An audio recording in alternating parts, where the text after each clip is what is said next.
Senhoras e senhores, é com grande alegria que convidamos vocês para uma verdadeira viagem no tempo. Uma travessia sensível por memórias, desafios e encantamentos que ajudaram a moldar a história cultural de Fortaleza. O filme que vocês vão assistir agora é o documentário Conservatório de Música Alberto Nepomuceno, Memórias, Desafios e Encantamentos. Ele retrata mais de 80 anos de trajetória da escola de música mais antiga do estado do Ceará, um verdadeiro patrimônio vivo da nossa cultura. Este documentário nasce de uma pesquisa cuidadosa e profundamente comprometida com a memória. Ele reúne alunos, ex-alunos, professores, gestores e pesquisadores que juntos constroem uma narrativa rica em afetos, marcado por conquistas, mas também pelos desafios que atravessaram essa caminhada. Ao longo do filme, um vasto acervo iconográfico dá corpo a essas histórias, revelando rostos, tempos e emoções que seguem pulsando no presente. Mais do que um registro histórico, isto é um gesto de reconhecimento, um tributo à importância do conservatório na formação musical e no desenvolvimento artístico do nosso povo. Um espaço que ajudou a transformar vidas e a fortalecer a identidade cultural do Ceará.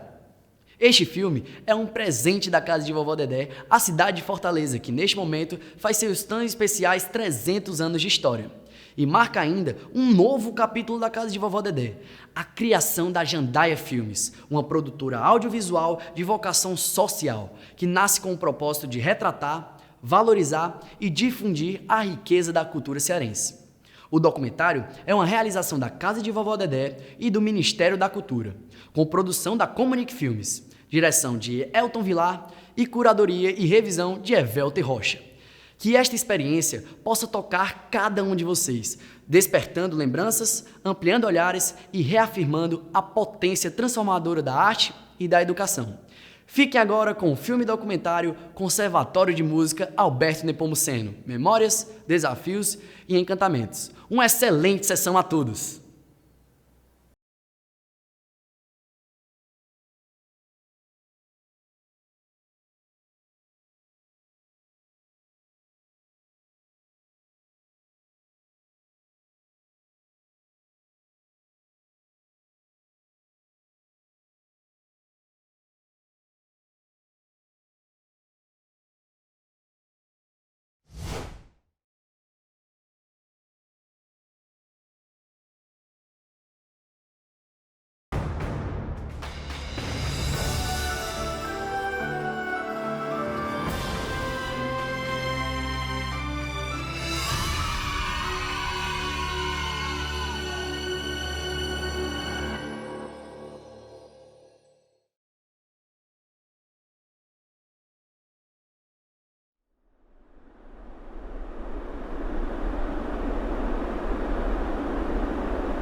Saudade do luar da minha terra, prateando lá na terra, folhas secas pelo chão.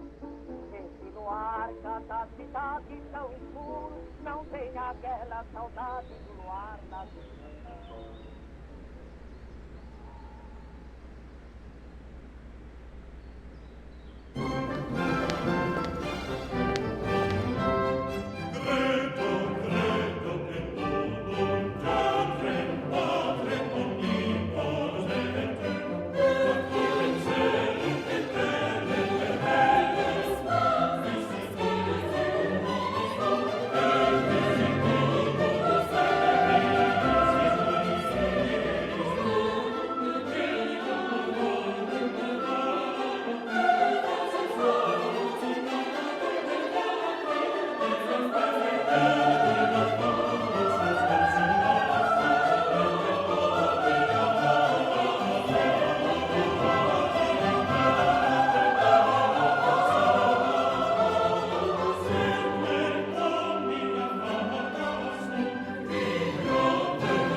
Rádio Pernambucana.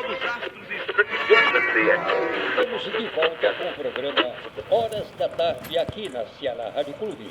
Ouviremos agora o chorinho Noite de São João, da célebre pianista Maria de Lourdes Gondim.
Conservatório foi um lugar que eu vivi tantos momentos bons, foi uma parte da minha vida que eu vivi bem, que eu gostei. Na infância eu não gostava de brincar, não gostava de algumas coisas, mas eu gostava de música. E eu tive a oportunidade de conhecer a instituição, que era referência, porque o Conservatório de Música Alberto Nepomuceno era a referência que a gente tinha aqui no Ceará.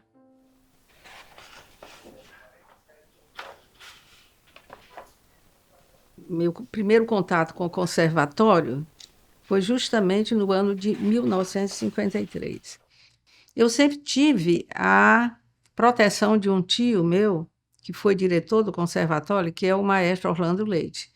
Ele certamente via que eu tinha talento. Ele morava em Fortaleza. Quando ele vinha de férias, ele trazia partituras. Para mim, ele sempre alimentava essa minha vontade de fazer música e de conhecer o mundo musical.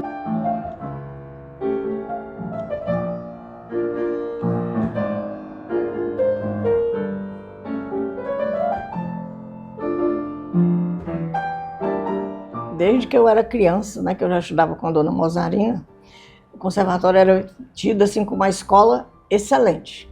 E para você dizer que sabia música, você tinha que estudar no conservatório. No conservatório entrava muita gente, muita gente. Todo mundo que queria, achava que era assim, uma coisa simbólica, sabe? Estudar no conservatório era um cartão de visita, era alguma coisa importante. Era a minha segunda casa, desde pequena, porque eu mantinha aquela promessa que a minha mãe realizou. Eles compreendiam que a música era parte essencial da educação. Muita coisa ficou daquele tempo, né? A coisa foi, muita coisa, muita semente germinou daquele tempo.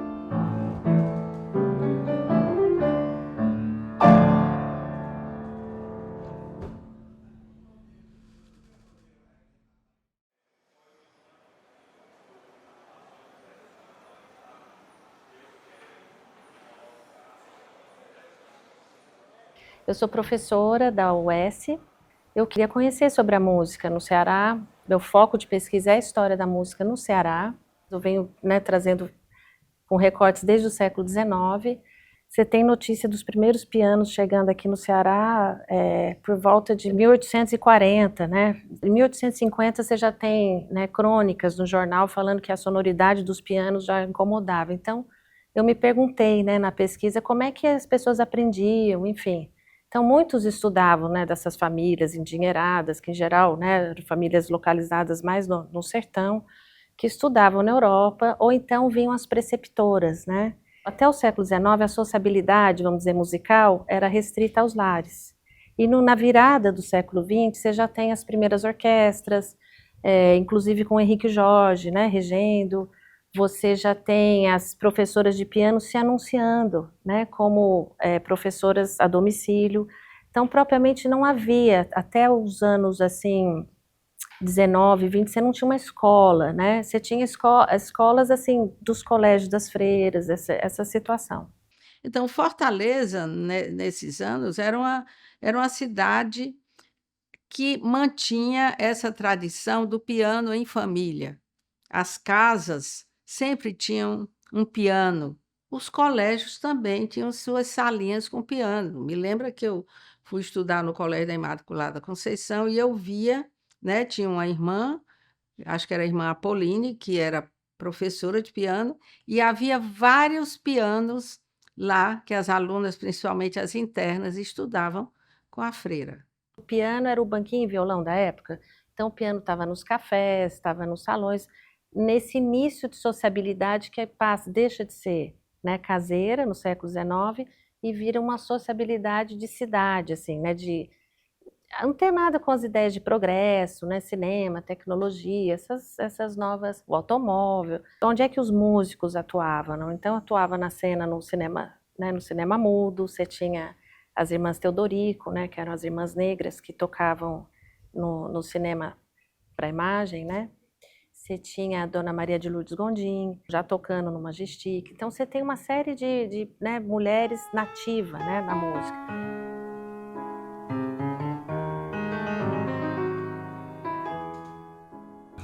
Bom, Linda Maria de Ponce Gondim, né? Nasci em 1951, mas eu tive os ecos da Belle Époque, como eu falo no meu livro, né? Porque eu fui criada pela minha avó, que nasceu em 1901, mas ela trazia sempre as recordações dessa época de ouro, comentava-se coisas do tipo que ela e o marido falavam entre si francês, para as crianças não entenderem.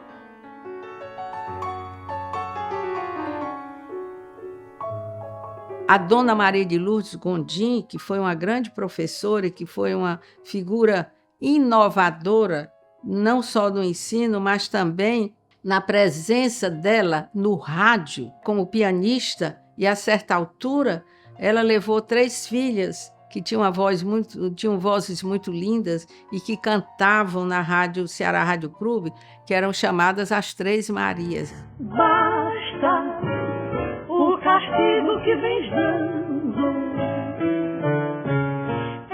está pouco a pouco me matando. As 3 Marias só cantavam porque a mãe ia junto. E aí ela negociou com meu avô para deixar as 3 Marias cantarem, porque ela ia acompanhar e logo em seguida era o programa dela. Setembro de 1933 entrou no ar a Ceará Rádio Clube. A sede da Ceará Rádio Clube nas Damas era um estúdio com vidro nas paredes dos estúdios e a população do bairro ia lá, veio através do vidro, né? Aí veio a ideia de comprar no 8º e 9º andar do edifício Diogo, né? E fazer lá a nova sede da Ceará Rádio Clube, mandar o 9º andar com auditório.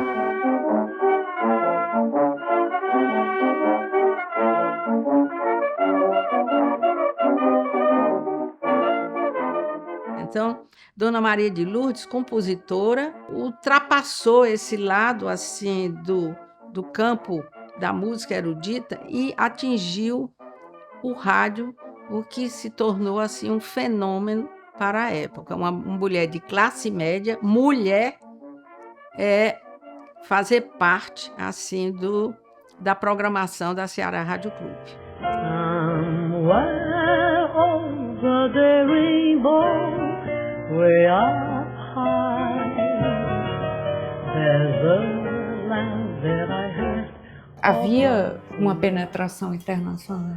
As canções francesas, as músicas de filme americano, né? Os boleros. tudo isso se escutava na rádio também. O papel da rádio era muito interessante, né? Nesse período é importante a gente destacar que ainda estava muito atuante, né, o Henrique Jorge, que inclusive é outra figura extraordinária da história da música cearense que a gente sabe pouco. Julho de 1919, que ele criou uma escola de música, né? Esse tem registro, né?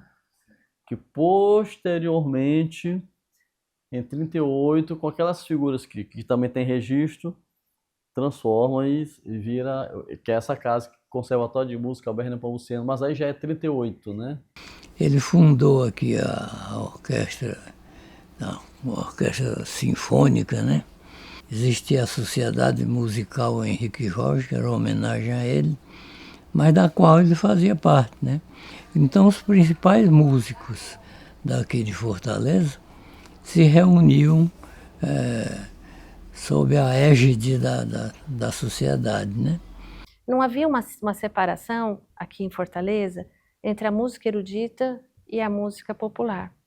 Os músicos que tocavam no cinema vão ser os professores desse primeiro conservatório, que era a Escola de Música Henrique Jorge.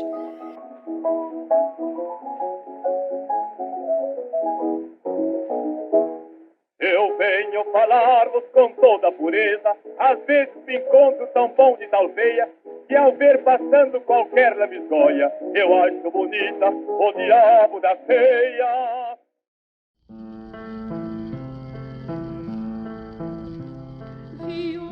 Bom, o conservatório ele foi fundado na década de 30, eu acho que 1938, por um grupo, né, de professoras de piano e um grande animador cultural, que era também um compositor empírico, que era o Paurilo Barroso.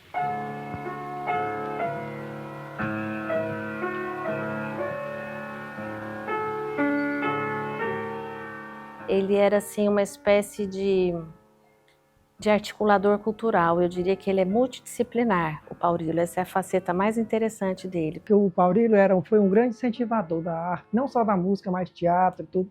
E o Paurilo ele tinha Sociedade de Cultura Artística.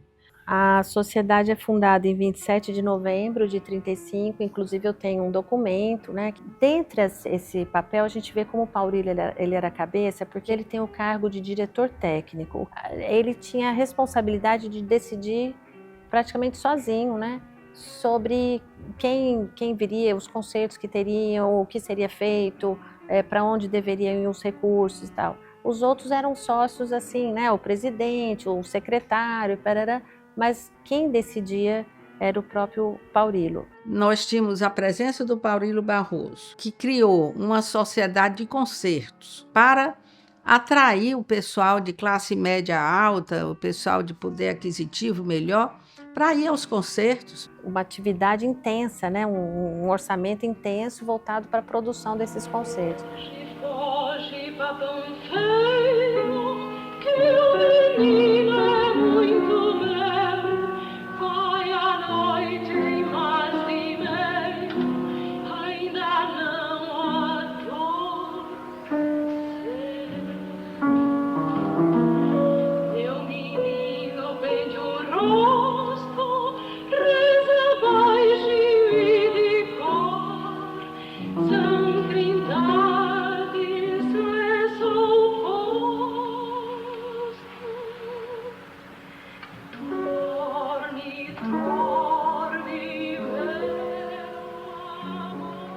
O Paurilo era um sujeito tão atuante que ele vivia aqui no Rio de Janeiro, em São Paulo, viajava sempre. Chegou a dirigir no Rio de Janeiro o Cassino Atlântico, né? Levou artistas daqui para lá. Quer dizer, era uma pessoa altamente entrosada no meio artístico. Então, eu diria que se o conservatório, né, se estruturou e tudo mais, eu acho que foi a figura dele, ele foi um timoneiro, né, nessa ação. E a gente vê também um papel da própria Henriqueta Galeno, né, sempre envolvida, ela também era chamada, né, tanto da sociedade como diretora artística. Então a gente vê que essas figuras, vamos dizer assim, né, do meio artístico, da intelectualidade, eles estavam juntos, né, nessa empreitada? A partir de 1936 tivemos a sala da casa de Juvenal Galeno, também levava muita música para lá, concertos e até outras coisas como cantadores de viola, saraus, recitais. A casa de Juvenal Galeno era um espaço muito importante para a poesia, para a literatura. Funcionava como uma pequena academia de letras, né, só feminina. Eu acho interessante também destacar essa questão de gênero, porque a doutora Henriqueta Galeno, filha do poeta, né, Juvenal Galeno, ela foi uma das mulheres que se formou em direito, por exemplo, que não era comum na época, né? Tinha as reuniões, tinham saraus, né?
Quando a sociedade surge, depois de 3 anos, né, ela começa a desenvolver esses concertos, e a partir daí 3 anos eles estruturam o conservatório. Inclusive o conservatório, ele nasce na casa do Paurílio, né? O Paurílio morava no conservatório, né? O conservatório funcionava no andar e o Paurílio habitava em outro. Então diz que era a máquina, segundo a memória do filho, era a máquina de costura versus o som dos pianos, né? Assim, a paisagem sonora ali E como o Paurílio era muito amigo das pianistas da época, naquele tempo tinha as pianistas, cada qual isoladas, não trabalhavam, não tinha nenhuma, não eram conjugadas em nenhuma associação. Era Nadir Parente, Esther Salgado, Estudas da Fonseca e Branca Rangel. Então, por conta, assim, o incentivo do Paurílio, elas resolveram fundar o conservatório. Então, essas professoras, Dona Branca Rangel, que vinha de uma tradição de Sobral, compositora também, né? Dona Nadir Parente, que se formou no Rio de Janeiro, e Dona Esther Salgado Studart da Fonseca, que foi a minha professora, minha primeira professora quando eu vim morar em Fortaleza. Dona Esther, ela estudou na Suíça. Então, essas 3 professoras, elas foram o esteio para a criação do conservatório, junto ao Paurílio Barroso, que era uma pessoa de muita influência na cidade. Nesse momento que então começa-se uma pegada, vamos dizer assim, mais erudita, né, de uma estruturação assim que já teve na escola, mas eu digo assim, de um movimento que transcende a educação, que é uma coisa mesmo pilotada ali, né, encabeçada pelo Paurílio, que é de trazer concertistas, né, e vai alcançar esse objetivo. Meu tio Orlando, ele até me levava para o aeroporto para eu receber os artistas que vinham. Para mim aquilo era uma glória, né? Ia ele, o Paurílio, os filhos do Paurílio, e a família inteira buscar o artista, e lá ia eu também. Aí depois que elas se instituíram, resolveram colocar o nome de Alberto Nepomuceno, que é um incentivador da música nacionalista, o pai do nacionalismo musical, né? O Alberto Nepomuceno passou toda a sua vida em defesa dos mais lídimos valores da cultura pátria. Abraçou causas difíceis como a abolição dos escravos. com a coragem daqueles que acreditam na liberdade e no homem como sujeito do seu destino e da sua história.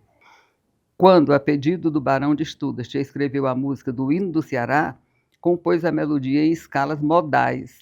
Se for feliz, ele diz, terei vencido uma campanha, especialmente por isso que será o cearense o único povo da comunhão brasileira que canta uma canção patriótica. Será o começo de uma regeneração de costumes, será uma prova de amor à língua e à nacionalidade, será mesmo um direito a essa.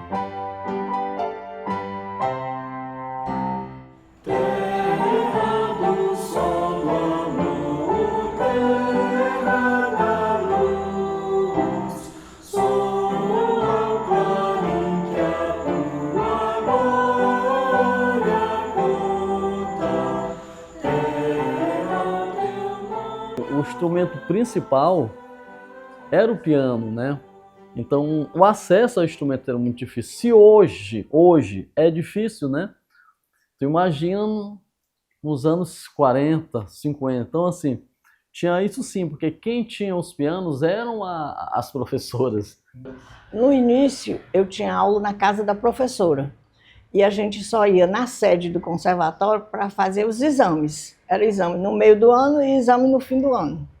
Então, a gente ia para a casa das professoras e elas lá tinham sua biblioteca, seus livros. Dona Esther era uma pessoa assim, muito generosa e dedicada com os alunos. Então, a gente tinha acesso à biblioteca dela, de partituras e de livros, e ela tinha sempre o cuidado também, que ela tinha uma eletrola e ela botava os discos para a gente ouvir aquelas peças que a gente ia estudar, ou que estava estudando, né?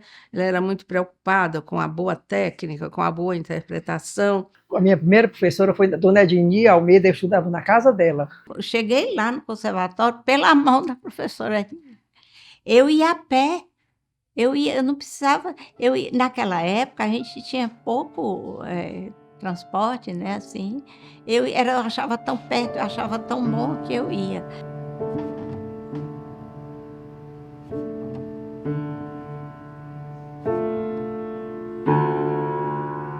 Professora, iremos continuar na mesma peça hoje? Sim, a Galhofeira, de Alberto Nepomuceno. Vamos no andamento mais leve e conforme nós vamos aumentando. Vamos lá.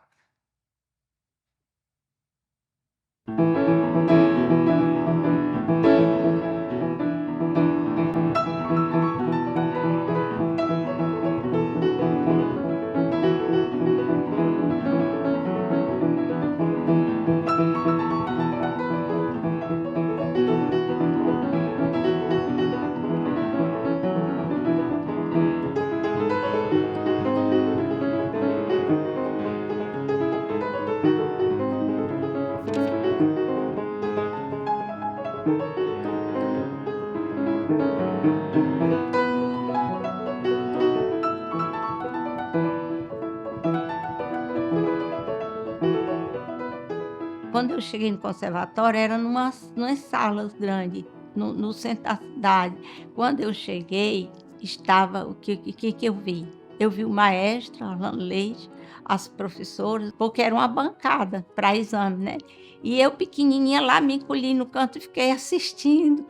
Aí me encantei. A minha memória do conservatório é na Avenida do Imperador. Era um local de esquina, que embaixo era uma garagem de ônibus e em cima era um vão assim muito grande, aonde aconteciam as aulas coletivas, porque as professoras, que na sua maioria eram professoras de piano, davam aula em suas casas. E as aulas coletivas de teoria, solfejo e de coral eram dadas no prédio do conservatório. O conservatório se mudou, foi para ali onde, na Faculdade de Direito, tem uma praça, tem uma ruazinha que saía na rua 24 de Maio, né? Uma vila que tem lá dos Leite Barbosa. A casa que pertenceu ao Dr. Lauro Chaves, né? Que era casado com uma das filhas da família Leite Barbosa. A vila era bangalôs. Tinha a casa do barão e da família, e ele construiu para os filhos vários bangalôs. A Dona Branca, ela morava na 24 de Maio, nos fundos da vila, porque a vila General Sampaio, 24 de Maio, aí a Dona Branca morava ali. Esse foi muito importante para mim, porque lá foi quando eu comecei mesmo a desenvolver a música e foi onde eu aprendi muito. Eu gostava de ir para lá, né? Mesmo quando não tinha nada de aula para mim, eu falava para minha mãe que ia para lá, eu ia para lá. Eu queria ir para lá. O ambiente musical, os instrumentos, os professores. E naquela época, Orlando era presente, Orlando Leite Maestro estava lá sempre. E depois ele se transferiu, foi para uma casa em frente ao liceu, né? Bem de frente ao liceu, olhando na praça de frente ao liceu. Para uma casa muito boa e muito bonita, da família do Dr. Pedro Sampaio, que acolheu o conservatório e com todos os seus cursos, e daí o professor Orlando, ele conseguiu, com o apoio da UFC, ele conseguiu trazer também outros instrumentistas para cá, daí que ele chamou o Moacir Del Picchia, que era um violinista, tivemos também o Irã Lage, que estudou violoncelo, ele queria formar um grupo de câmara, né? E incentivou também a iniciação musical das crianças. A dona Edine, a professora de piano, promovia, assim, a gente tinha as provas, né? Porque nós tínhamos que prestar conta do repertório, de tudo aquilo. Que cada semestre você preparava um repertório, tinha uma banca examinadora de professores, geralmente de pianistas, e a gente cumpria essa determinação. Os exames são tipo uma apresentação. Tem plateia, você está fazendo o exame ali, né? Tem a banca examinadora e você vai se acostumando a tocar para a plateia, no meio do ano e no fim do ano.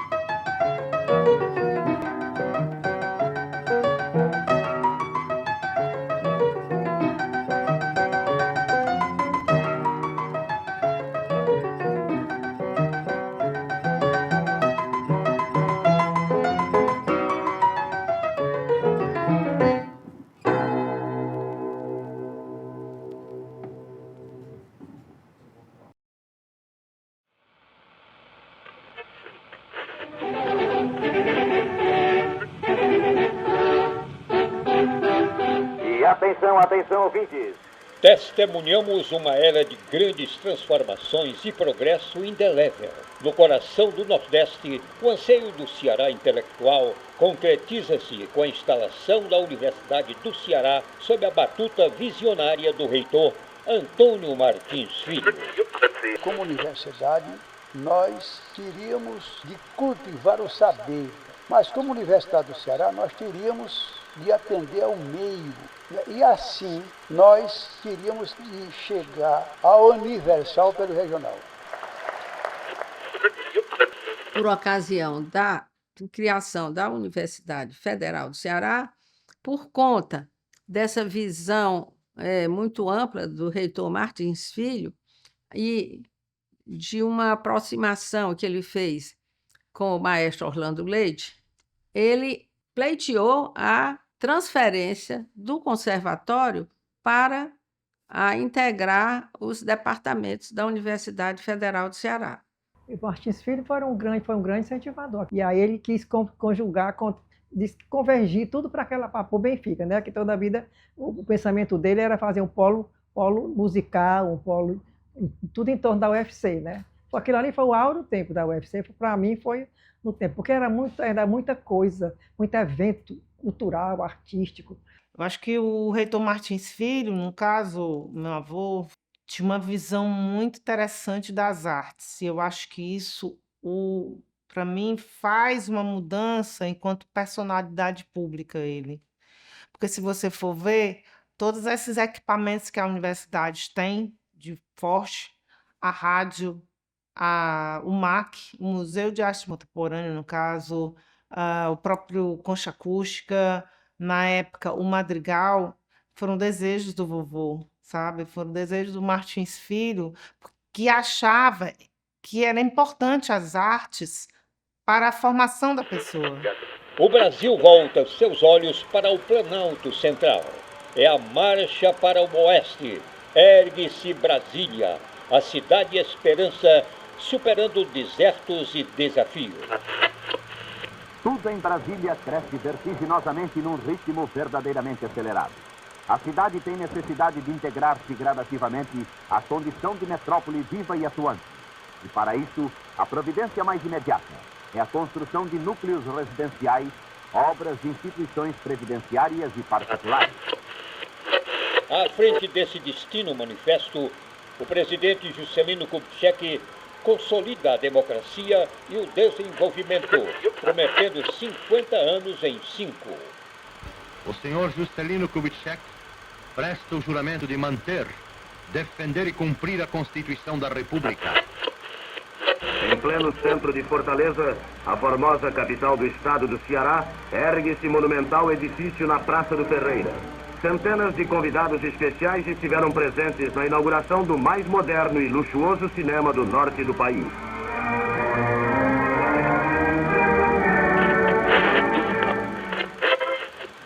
Solenemente inaugurado na noite do dia 3 de outubro, com a presença do presidente da República, o auditório Martins Filho ergue-se majestosamente em terrenos da reitoria, em linhas modernas e arrojadas, num atestado inequívoco do espírito de realização da atual administração universitária do Ceará. Essa inauguração da Concha Acústica me marcou muito, quando a emoção foi muito grande. Quando a Concha Acústica foi inaugurada, nós cantamos lá na Concha Acústica. Me lembro de cantar lá e ficar emocionada porque tinha muita gente, né? Eu pensava assim, meu Deus, a gente cantando aqui. Um grande coral, foi muito bonito a apresentação. Foram as apresentações e os festivais que foram feitos em homenagem à comemoração da Concha Acústica. Concha Acústica em pé, aplaudindo. Esse momento eu nunca esqueci, não. Nosso maestro fez de tudo para isso acontecer. Ele recebeu o convite, né, e foi o coral. E foi esse do conservatório que foi escolhido. Então, isso aí é importante. A inauguração da Concha Acústica foi um dos maiores acontecimentos da vida cultural do Ceará. O reitor Antônio Martins Filho fez a apresentação do programa de estreia, tendo ao seu lado o maestro Eliezer de Carvalho e os figurantes da Orquestra Sinfônica Brasileira. Cerca de 5.000 pessoas compareceram aos festivais artísticos de inauguração do magnífico Logradouro Universitário. No dia 5 de outubro, o coral do Conservatório de Música Alberto Nepomuceno faz seu recital de estreia, dirigido pelo professor Orlando Leite, integrado por 120 figurantes e da soprano Lia Salgado, executando peças clássicas e músicas populares brasileiras, o que emprestou à noitada artística um aspecto de graça e encanto. Na década de 60, o conservatório ele tem esse marco, né, nessa gestão, abraçado pelo Martins Filho, né, pela universidade e junto com Orlando Leite, que vai ser um marco, né, da profissionalização da música. Orlando Leite esteve à frente de quase todos os movimentos musicais, participou até da Valsa Proibida, né, na segunda apresentação. Ele era o cantor, né? Porque ele era cantor, fez parte do Quarteto Pro Arte, era maestro, era músico, era compositor. Era um quarteto vocal com Orlando tenor, Carlos Salles baixo, Odede Araújo contralto e Leila Carvalho soprano. Orquestra Henrique Jorge, era a única orquestra que tinha em Fortaleza, e o regente era maestro Orlando Leite, né? Que foi realmente quem me apresentou ao professor Nelson Ed, né? E o professor Rovanês, né? Que davam aula de violino lá no conservatório. Tocávamos peças de autores, de compositores como Mozart, né? Beethoven, era Bach, né? A gente tocava essas músicas, né? Foi muito importante eu tocar, conviver com essa orquestra, sabe? E tudo isso foi o conservatório que me passou, né? O professor Orlando Leite foi um dos poucos diretores, né, do sexo masculino, porque naquela época realmente prevalecia as professoras mulheres, né? Ele foi um dos entusiastas que criou esse movimento do canto no conservatório. O meu tio Orlando fez um curso de canto orfeônico no Conservatório Nacional de Canto Orfeônico com o Villa-Lobos. Ele foi aluno do Villa-Lobos. Então, quando ele voltou como um jovem entusiasta, ele quis assim expandir o conservatório no sentido de dar lugar ao canto coral, porque uma das prioridades do curso de canto orfeônico era preparar professores para formar o ouvinte através do canto. O coral fazia parte do currículo. Era aula de teoria, aula de coral e aula de instrumentos. E a gente sentia, né, que ele queria realmente que aqui na sua terra natal, principalmente Fortaleza, a música fosse valorizada e que não fosse só aquela aula de instrumento, né?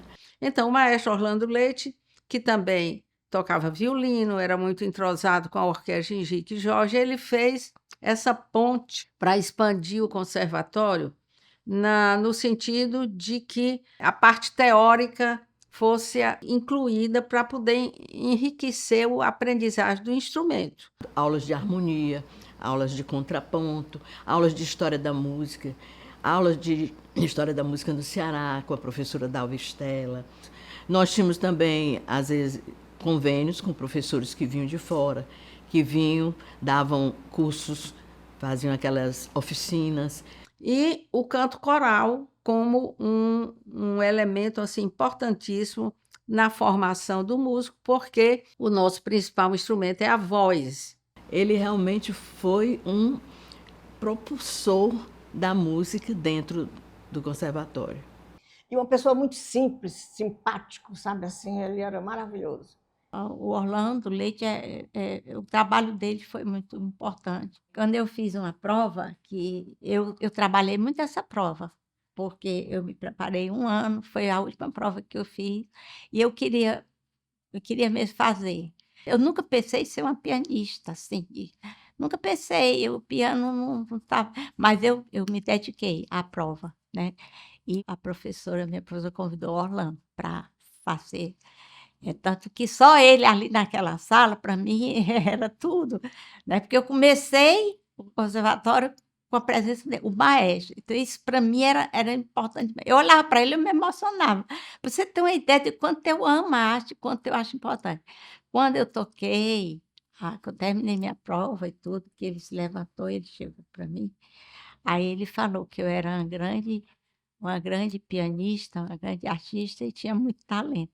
Ele germinou muitos talentos, por exemplo. Muita gente que depois passou a ser da área de música conheceu o Orlando Leite. Onde o Orlando Leite passava, ele fazia um coral.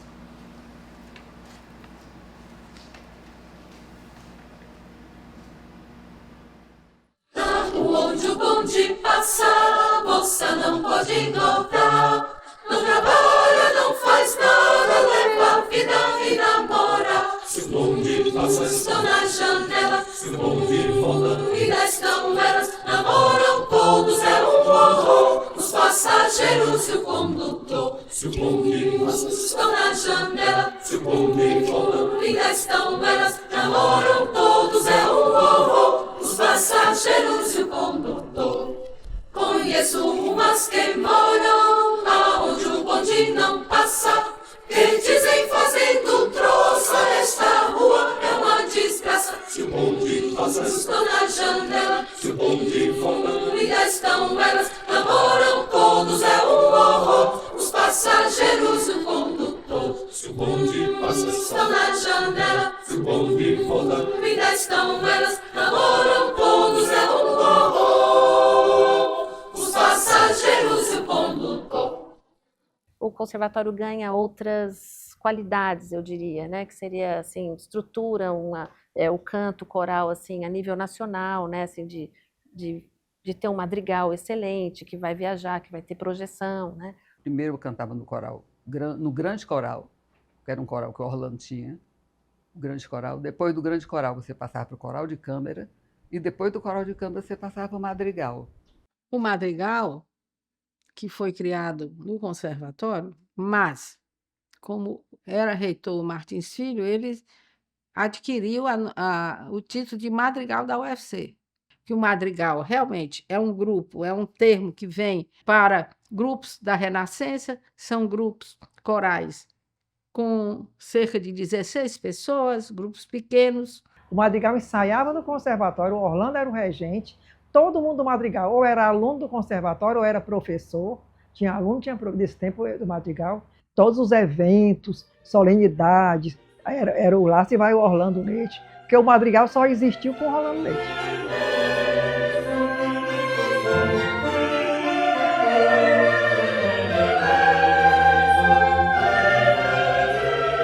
O madrigal da UFC tornou-se a voz do Ceará, um coro que fincou raízes e desbravou fronteiras.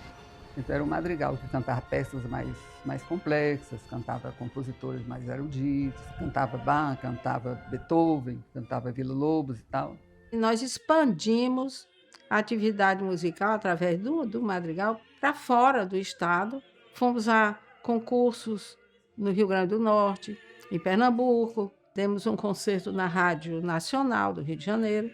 A atividade do madrigal, ela culminou com uma viagem para o Chile no encontro de corais internacionais e o maestro Orlando Leite foi eleito assim o melhor regente. Aqui o Orlando, o Célio, a Zeneida, olha a Maria Helena, eu.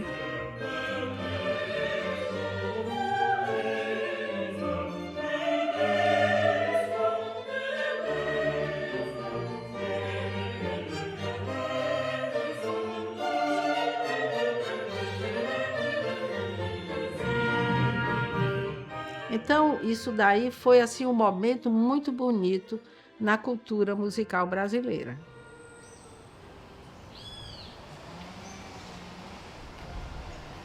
Com a chegada da universidade no Ceará, o Benfica respirou um novo tempo.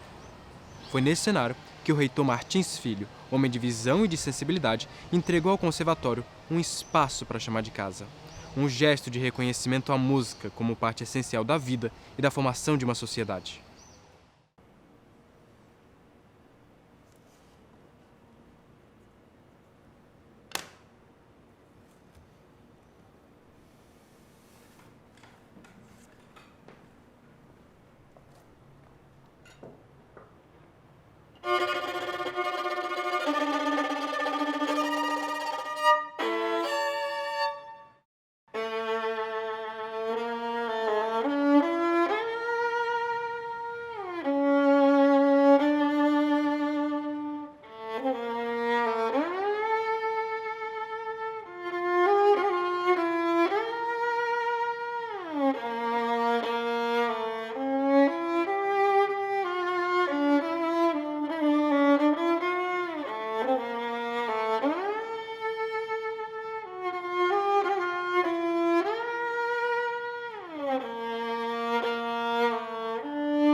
As universidades federais do Brasil começou a criar os núcleos artísticos, musicais, para que as universidades criassem os cursos de música, né? Então, aqui em Fortaleza, do reitor, lá na época, o professor Martins Filho, que era entusiasta da música, né? E ele comprou um prédio, reformulou, adequou o prédio da Avenida da Universidade para o funcionamento do conservatório, que seria incorporado à Universidade Federal do Ceará.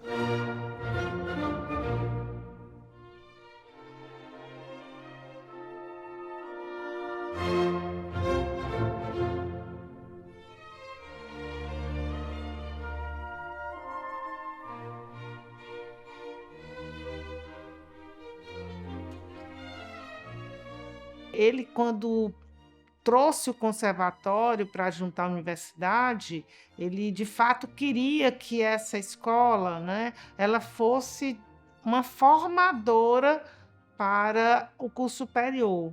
O reitor Martins Filho, ele nos cedeu uma outra sede ali no Benfica, onde o conservatório permaneceu por muitos e muitos anos, até recentemente, que foi toda reformada para acolher o curso de música e, do lado, o curso de teatro. Era o colégio das Irmãs Ferreira ali. Quando o colégio fechou, a casa ficou servindo ao conservatório, para ali mudou-se. E ficou muitos anos ali. Era um local onde se vivia música. Lá na Avenida da Universidade, eu morei bem pertinho e eu dava aula. Tá? Nesse período eu dei muita aula, mas é porque era quarteirão para minha casa. Tá? Com a vinda para o Benfica, com a criação do curso de arte dramática, com o desenvolvimento da Universidade Federal, então ela era um ponto de encontro da juventude.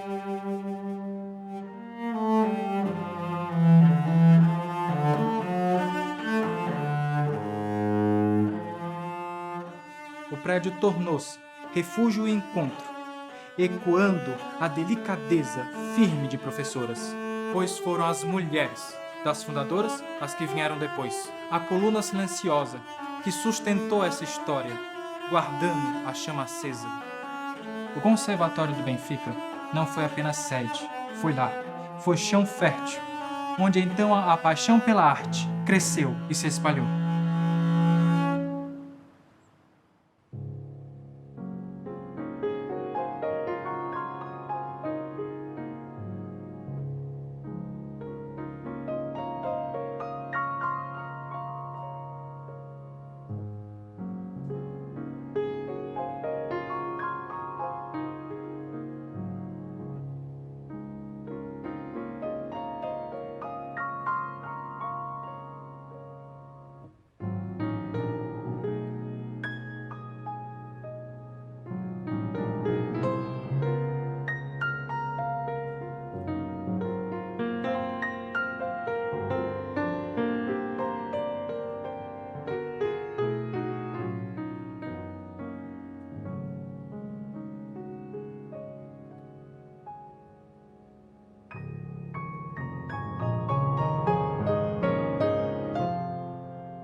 Nós tínhamos já professores muito qualificados, não só para os instrumentos, mas para a parte teórica, né? Dona Bianca Studart, dona professora Zeneida Rangel, Nízia Diogo Maia, professora Wanda Ribeiro Costa, que foi uma figura excepcional, uma pessoa inteligentíssima, generosa. Foi uma professora que me ensinou harmonia, professora excelente.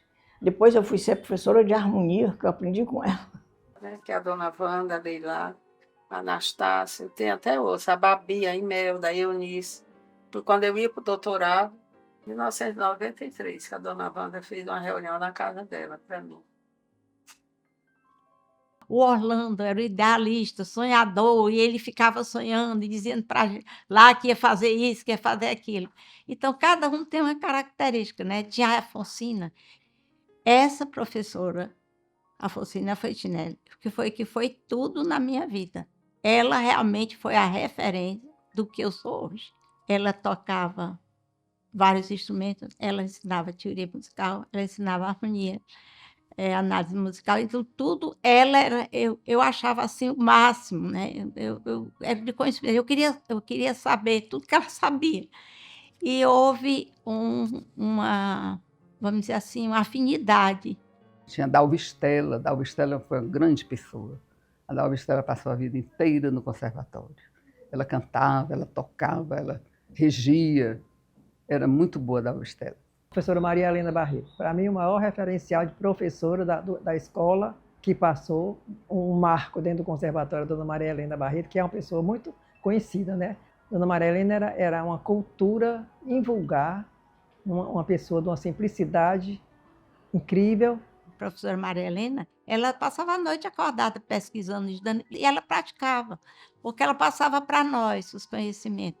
Veio o professor Flávio Campos, veio também a professora Tereza Vilela, que era cearense e que foi estudar em São Paulo e voltou, foi até minha professora de piano, e outros que saíram para estudar na Bahia, por exemplo, a professora Repegar Fermanian, que foi fazer curso na Bahia, voltou e se tornou professora do conservatório. Tinha Maria Júlia, né? Tinha a Liliana, que é filha da Dona Edni, a Ana Alice é muito amiga da Júlia.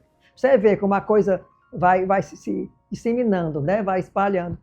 Olha, a Leila Carvalho e o professor Orlando Leite. Isso deve ter sido nos anos 50, né? Ela teve uma responsabilidade grande na formação de vozes. Era preparadora vocal, professora de técnica vocal, tanto dos cursos de graduação da UES, quanto do curso de canto coral na UFC. Na formação do coral da UFC, ela teve um papel preponderante. Você tem aqui um legado de músicos muito importante para Fortaleza, para a formação de outras gerações. Algo assim que foi notável foi esse documento aqui da formatura da primeira turma de licenciatura em música no ano de 1971, que nós temos aqui os alunos e aqui os professores deles, né? Então aqui está o Colares, alguns já faleceram, como é a Núbia Brasileira, está a Messia Pinto, está a Ana Maria Perdigão, e está a Doris, a Enaíse Mourão, a Célia Cortez, o Antônio Oliveira, a Amelinha, a freira Marianise, e aqui os professores, que era o professor Flávio Campos e a professora Dalva Steller, a Afonsina Fontinelli, Dona Wanda Ribeiro Costa, Nízia Diogo Maia, todos esses já falecidos. Eu, que já era a terceira geração de professores do conservatório, e os professores também já falecidos, Luísa de Teodoro Vieira, que foi uma figura muito importante para a nossa formação cultural, porque ela abriu muitos horizontes para a gente ver a música e a cultura de uma maneira mais abrangente, mais contextualizada. Ela fez muito bem a minha geração, que teve o privilégio de ser aluna dela, e o maestro Orlando Leite, também já falecido.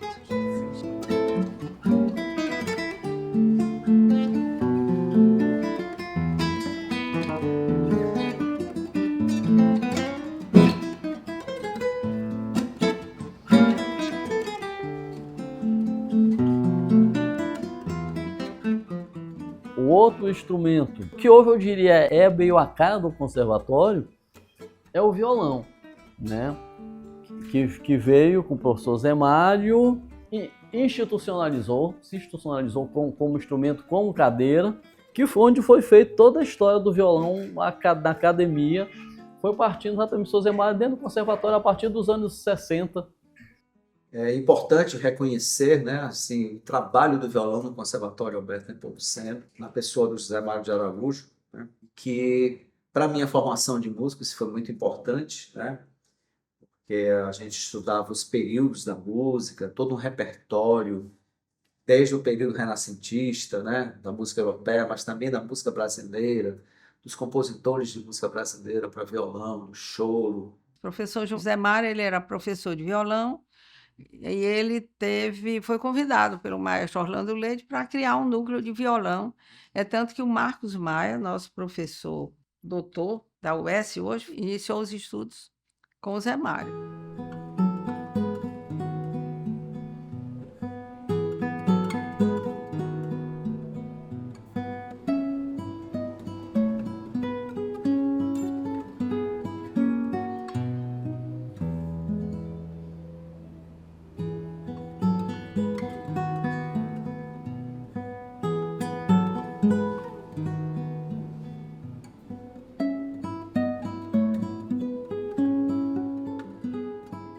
O conservatório, para mim, foi um impulso impressionante, porque eu observava ali, né, grandes músicos, grandes maestros, né, cantores, essa passagem aí do violão lá no conservatório realmente agregou muitos alunos, né? O Zé Mário, na época lá, sempre tinha apresentações dos professores e a gente que estava ali assistia, né?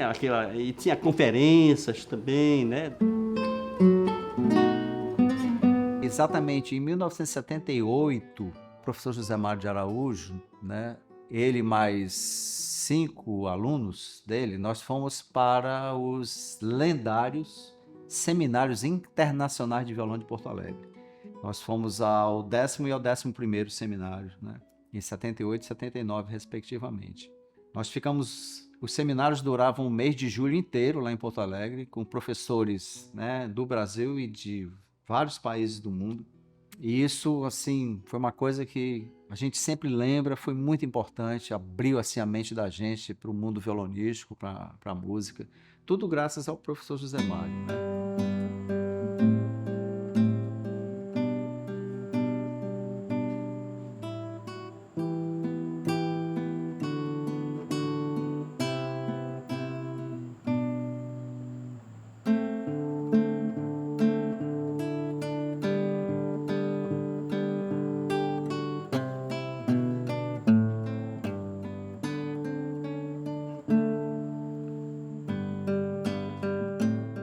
Então, nós já tínhamos um corpo docente bem significativo e foi quando se pleiteou, o professor Orlando pleiteou, junto ao Conselho Nacional de Educação, digamos, a oficialização dos cursos, o reconhecimento dos cursos do conservatório como curso de graduação. Então, inicialmente, nós tivemos reconhecidos, aprovados, em 1967, o curso de instrumento piano e de canto, e se pleiteou também o curso de licenciatura em música, né? Que é o antigo canto orfeônico, né?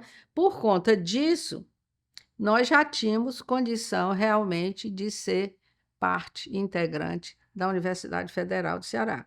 Algumas pessoas lá nesse movimento se formaram dentro do conservatório, na estrutura do conservatório, né? Se formaram em música pela Universidade Federal, mas a incorporação efetiva não aconteceu. O reitor Martins Filho não teve chance de ir para o 3º mandato, e aí nós ficamos à deriva quando ele deixou a reitoria. Uma vez a gente conversando sobre isso, ele disse que, infelizmente, ele não conseguiu finalizar o que ele queria, né? Que ele acabou saindo da reitoria antes de ter finalizado o que ele pretendia. Mas passamos muito tempo nessa luta, viu? Para ser reconhecido por um ou por outro, por um ou por outro. Quem foi assumir foi a Universidade Estadual, porque para se instalar, ela precisava de uma escola de música, uma escola de arte, né? Aí nós ficamos na estadual. Por isso, inclusive, que o conservatório é uma das unidades de educação pioneira, né, na criação da Universidade Estadual do Ceará. E aí sim, o conservatório foi efetivamente incorporado por força de lei, publicado no Diário Oficial. Literalmente, o conservatório passa a ser incorporado à Universidade Estadual do Ceará. Acontece que, de fato, a UES só incorporou o corpo docente dos cursos de graduação. Eu incorporo, mas o curso de graduação conservatório, desde a época do Martins Filho, ainda desde lá de trás, sempre continuou funcionando de forma privada. Curso de graduação da Universidade Estadual do Ceará, vem na Universidade 2210, tá certo? Funcionando lá, mas também continuava existindo o curso privado. Era para ele ter sido integrado totalmente e os cursos de nível médio serem considerados como cursos livres, como cursos preparatórios para os de graduação, como ocorreu com a Universidade Federal da Bahia, que incorporou tudo. Foi o grande engodo que nunca ocorreu, por causa dessa mistura que não ficou definida, né, durante muitos anos. Ele acomodava ali o curso de música do conservatório o curso superior de música da Universidade Estadual do Ceará, a minha licenciatura, eu fiz toda lá, quando o curso era da UES, era no conservatório. Foi lá também no conservatório que começou o curso de extensão em música da UFC. Então, veja só, eram 3 cursos no mesmo prédio. Então, era uma coisa assim, era a segunda casa de todo mundo, muito movimentada, né? Porque era manhã, tarde e noite. Por muito tempo a gente não sabia identificar o que era. A princípio, tudo pertencia ao conservatório, e aí chegou um determinado momento ali nos anos 90 que a gente começou a receber o mobiliário da UES, bebedouros. A gente já sabia quais funcionários eram pagos pela universidade, quais eram né, fruto do nosso seletista, né, tinha vínculo trabalhista com o conservatório. Em 94 é que eles foram transferidos para o Itaperi. Quando passou para o Itaperi, aí foi que, como se diz assim, se desmembrou. O que era tudo junto, tudo conjugado, funcionava numa harmonia perfeita, aí separou.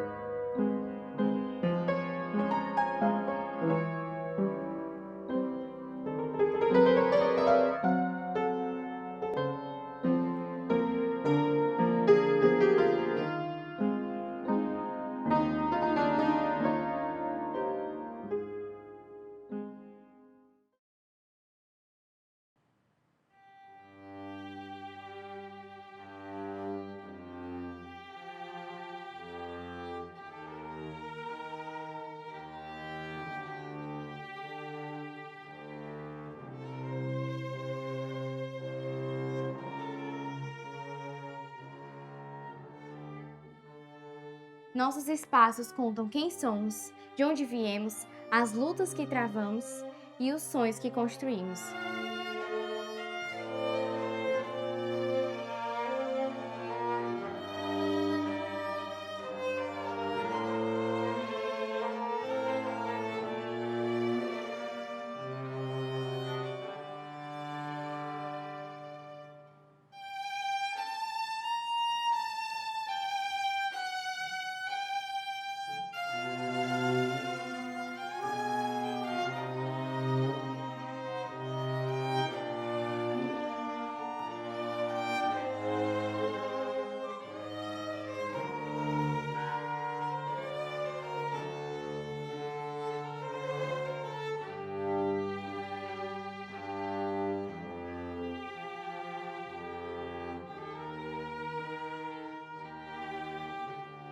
Fortaleza tem esse problema com manutenção das memórias, né? Então, assim, mais uma vez, Fortaleza perdeu, né? É muito triste, assim, o que foi ocorrendo e a postura das instituições, né? Até chegar ao ponto, assim, de o Conservatório de Música Alberto Nepomuceno perder a sua sede. O Conservatório de Música Alberto Nepomuceno fechou. Eu tomei um susto, eu tive um impacto. Na hora eu não entendia de como. Fechou como? Não, fechou. Então, aquilo me abalou, viu? Assim, foi uma coisa que eu fiquei muito impactada com aquilo. Houve um litígio entre o conservatório e a universidade, né, motivada pela o prédio, né? A gente foi despejado do imóvel que a gente fazia leitura que nos pertencia, que tinha sido doado para a gente na década de 60. Eu sofri muito quando nós tivemos que sair daqui. A maneira como o conservatório foi banido daquele prédio, foi jogado os pianos no meio da rua. Foi um verdadeiro desastre. Do jeito que a seca é um desastre, né? Para o Nordeste, principalmente, né? As cheias são um desastre para o Rio Grande do Sul. Então, do mesmo jeito que ele fez com o conservatório. Passou o cadeado, um determinado dia, a gente foi impedido. A gente, inclusive, foi impedido de tirar o nosso equipamento, os nossos instrumentos, o nosso mobiliário, algumas coisas de uso pessoal das pessoas que tinham ficado no dia anterior. nos fez buscar o imóvel. Hoje a gente trabalha com a locação, viemos por um imóvel menor. Isso daí era para, sabe, ter dado uma casa para o conservatório. É uma coisa que não dá, sabe, não passa. Eu sofri muito, se você perguntar ainda eu sinto, mas graças a Deus que nós estamos aqui, né? Só Deus sabe. O conservatório é a minha casa. Eu até me emociono por conta dessa dedicação que eu tenho ao conservatório, né? Eu devo tudo que eu tenho, que eu sou, eu criei minha filha, eu devo ao conservatório. Eu lamento muito, assim, porque eu digo muito, uma vez o pessoal estava me perguntando, o que é que você diz da situação do conservatório hoje? Eu digo, eu acho que o conservatório, eu comparo muito o conservatório com o Rio Jaguaribe, que tem um poema do Demócrito Hopt, que diz assim, morrendo e resistindo e morrendo, eu digo, é o conservatório. Passou por fases áureas e fases muito difíceis. O conservatório está passando pelo momento de bastante dificuldades e assim, é o chamado. Eu não posso desistir dessa casa, que é a minha segunda casa. É uma pena que esse legado ele não tenha tido uma sustentação, não tenha sido prestigiado pelas instituições que o acolheram.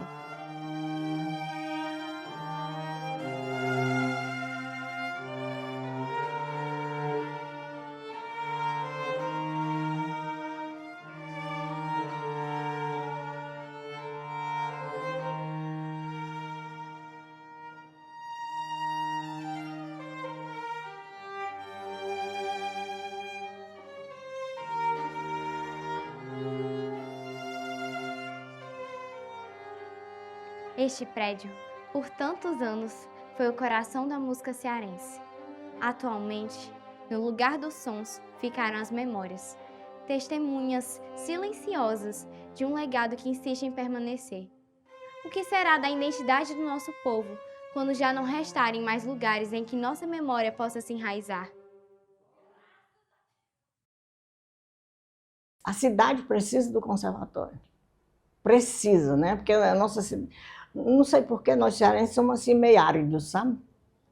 E a cidade não dá muito valor, não. E se o conservatório deixar isso morrer, morreu. Então, eu penso que o conservatório tem uma responsabilidade muito grande na música do Ceará. Quando eu saí daqui, que eu voltei para casa, eu chorei. Eu me senti envolvida numa onda assim de... Não foi de tristeza, não. Foi de gratidão.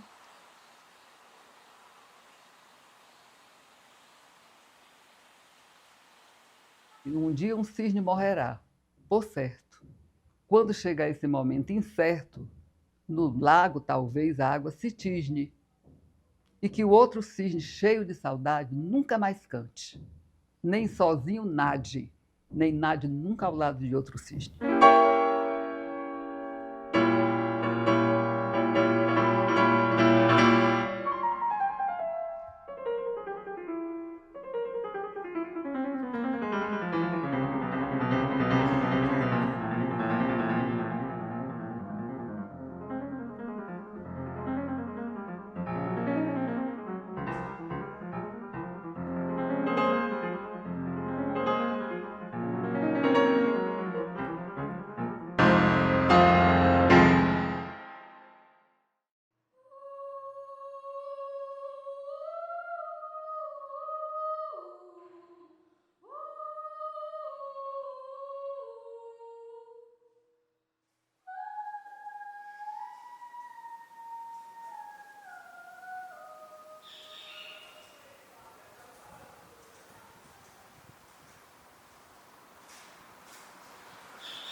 Nós sempre tivemos muitas dificuldades financeiras. Nunca foi fácil. Hoje nós estamos aqui recomeçando. Eu acho que é o foco. É que o conservatório, de fato, é a instituição mais importante, tá certo? Quando se pensa em música aqui né, em Fortaleza, em estado do Ceará. Porque é uma instituição que já está quase centenária, funcionando ininterruptamente.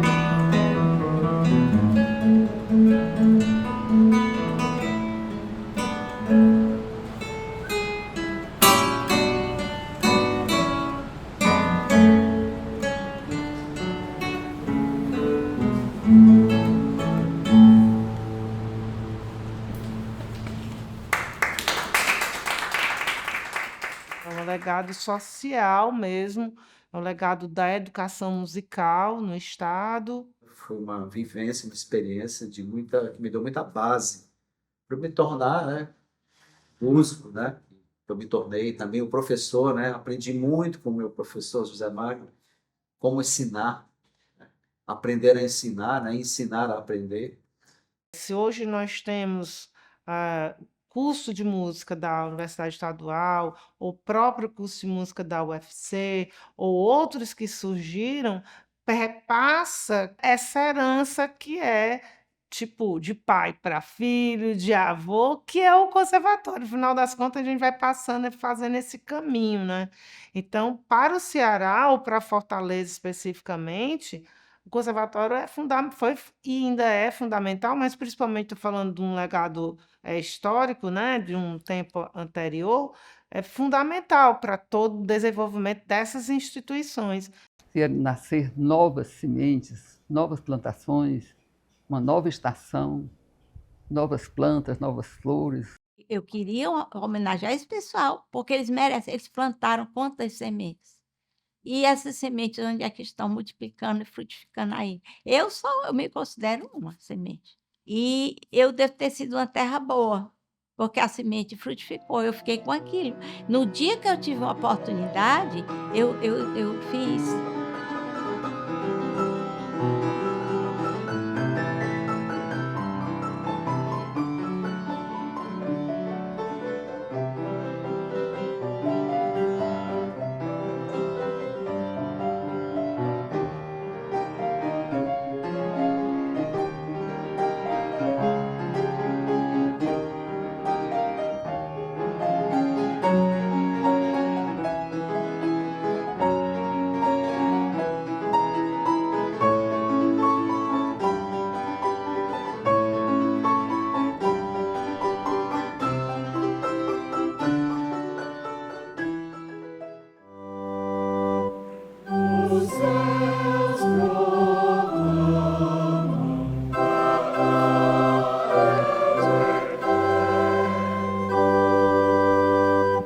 É com muita alegria que a gente realiza essa sessão solene em homenagem aos 87 anos do Conservatório de Música Alberto Nepomuceno.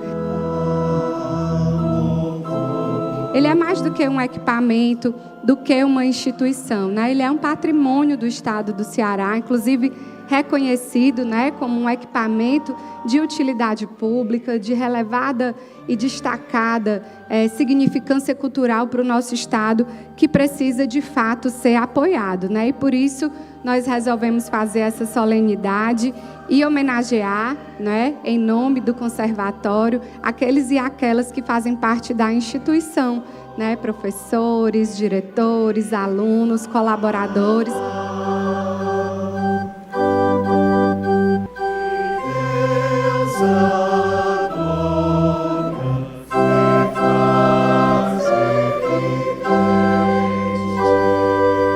Acredito poder afirmar que considero, assim como eu, que a música é um modo de vida e um dos maiores prazeres da alma. Este modo de vida e este prazer nos foi proporcionado por esta nossa casa, que é o Conservatório, na qual tive a honra de atuar como professora e como diretora. Por tantas memoráveis vivências, considero que possuímos a melhor escola de música do estado do Ceará, formando músicos de elevado conhecimento e profundo sentimento artístico. Um sentimento que muito nos honra em ver agora compartilhado com a excelentíssima senhora deputada Larissa Gaspar, a quem agradecemos sinceramente pela homenagem. Muito obrigada.